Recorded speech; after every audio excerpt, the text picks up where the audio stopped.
Many people will ask, what about the ancient accounts of a flood, such as the Epic of Gilgamesh?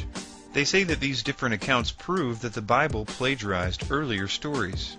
I am sometimes amused at this assertion, as the person saying them often doesn't realize that this is a case in favor of the Bible being true. And it is true that the Epic of Gilgamesh and others are very similar to the biblical account. In fact, there are quite a few more that I would like to add to the list before we get started. Legends have surfaced in hundreds of cultures throughout the world that tell of a huge, catastrophic flood that destroyed most of mankind, and that was survived only by a few individuals and animals.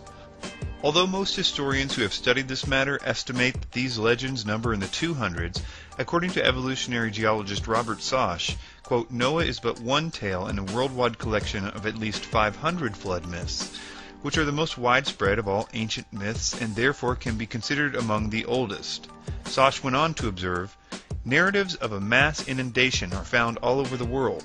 Stories of a great deluge are found on every inhabited continent and among a great many different language and culture groups. Over a century ago, the famous Canadian geologist Sir William Dawson wrote about how the record of the flood, quote, is preserved in some of the oldest historical documents of several distinct races of men, and is indirectly corroborated by the whole tenor of the early history of most of the civilized races. Legends have been reported from nations such as China, Babylon, Mexico, Egypt, Sudan, Syria, Persia, India, Norway, Wales, Ireland, Indonesia, Romania, etc., composing a list that could go on for many pages. Although the vast number of such legends is surprising, the similarity between much of their content is equally amazing.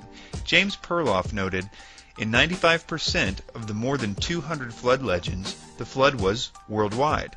In 88%, a certain family was favored. In 70%, survival was by means of a boat. In 67%, animals were also saved. In 66%, the flood was due to the wickedness of man. In 66%, the survivors had been forewarned. In 57%, they ended up on a mountain. And in 35%, birds were sent out from the boat. And in 9%, exactly 8 people were spared. What is the significance of the various flood legends? We have well over 200 flood legends, and possibly more than 500.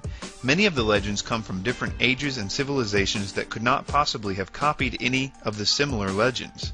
The legends were recorded long before any missionaries arrived to relate them to the Genesis account of Noah, and almost all civilizations have some sort of flood legend. The conclusion to be drawn from such facts is that in the distant past, there was a colossal flood that forever affected the history of all civilizations. Those living after the flood did not have the book of Genesis to read to their descendants. Genesis was not written until several hundred years after the flood.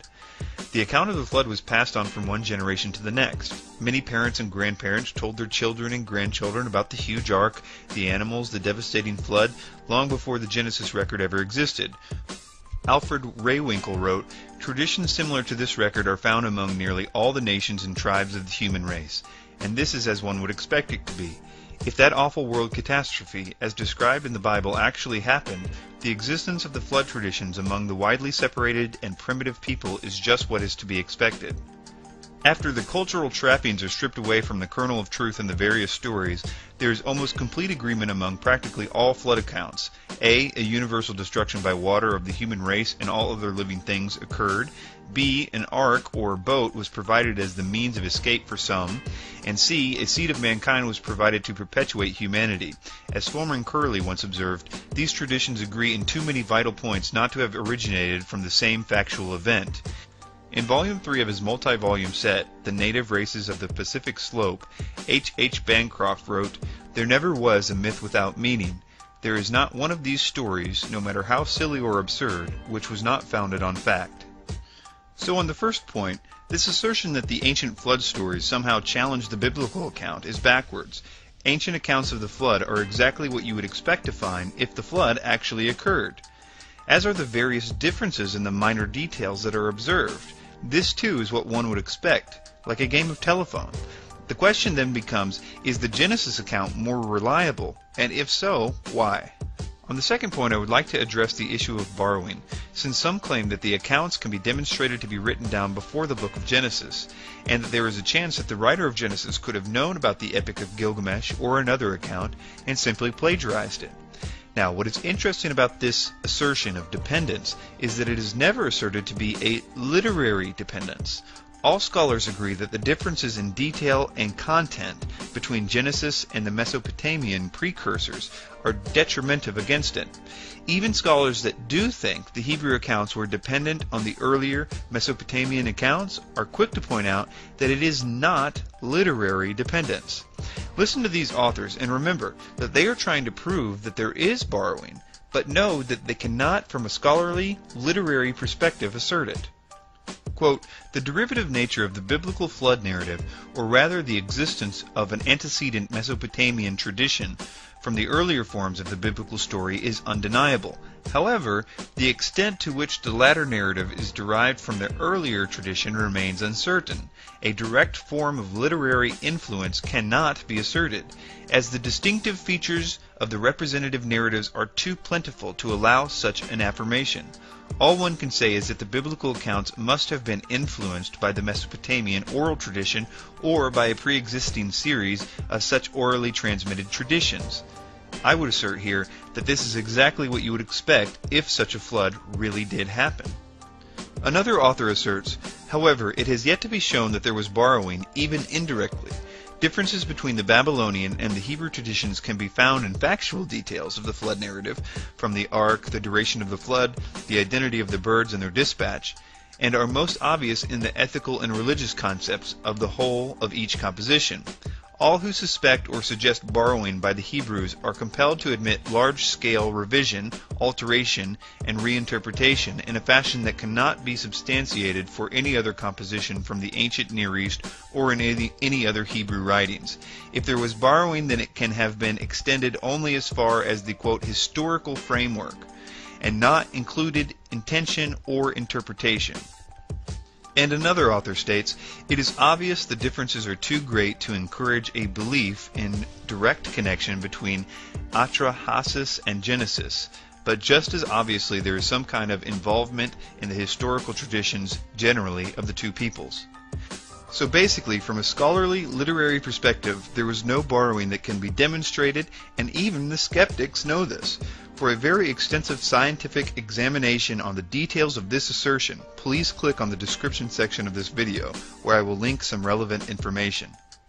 Now to the final point, which is, if there are many accounts of this event from all over the world, why should we consider the one in Genesis to be more reliable from a historical perspective? And while there is a debate on which ones came first, we will assume, for the sake of argument, that the Mesopotamian accounts were first. The Epic of Gilgamesh and the biblical account of Noah's flood have a lot of similarities. This is no surprise, since they are both retelling the same event in history, most likely, a worldwide flood. But like thousands of flood legends around the world, the Gilgamesh story seems to have suffered from poor record keeping. See if you can tell what's wrong. Let's take a look at each vessel. Here they are, drawn to scale, using the same cubit length of 0.5 meters. There is a good chance that the Gilgamesh storyteller got his icons confused.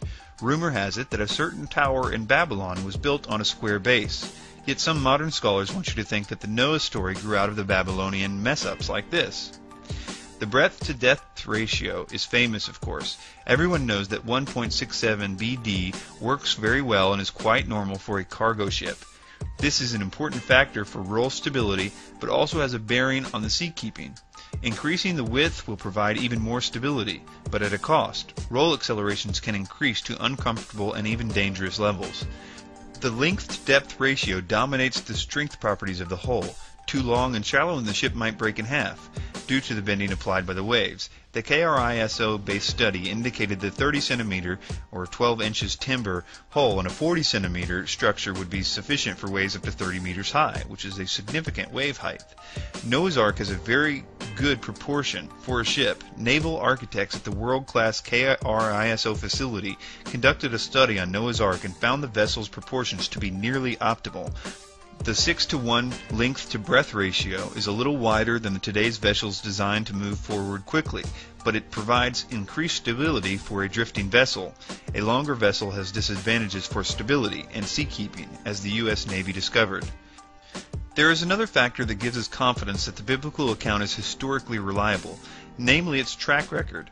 It is my belief that God anticipated man asking, "How do we know if this book is from God? Why should we trust it?" And God basically decided to validate it by doing something that only God would be able to do.